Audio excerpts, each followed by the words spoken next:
มาเด้อเบิ่งกันจุดให้เด้ออันนี้เป็นให้เก่าให้ปลาเล่าละสี่จุดโป่งหญ้าซึ่งต้องงัวกิน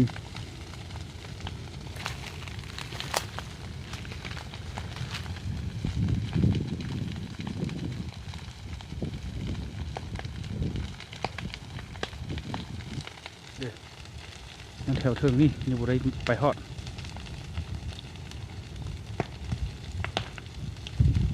ดิมาแถวนี้ยังบรันได้จุด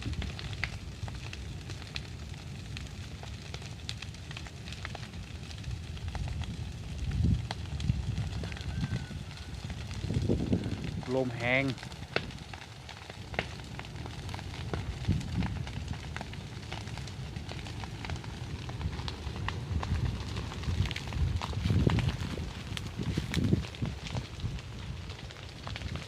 อันนี้เป็นส่วนพัก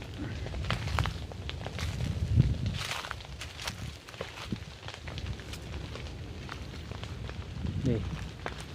เบิ่งเด้อส่วนพักต้นมักเพชรตายหมดแล้วต้นมักเพชรอันนี้แม่นคอกงัว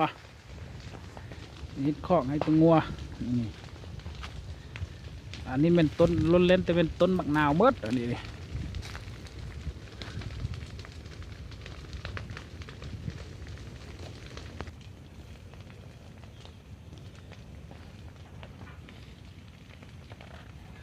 มักนาวเป็นหลายเด้อปีนี้เด้อ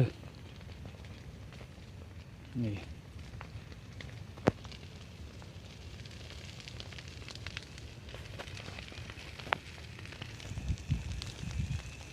แถวลุ่มนี้แม่นหนองปลา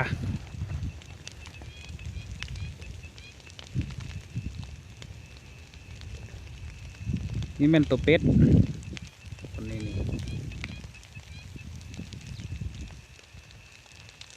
นี่เป็นคืนทางขึ้นไปบ้าน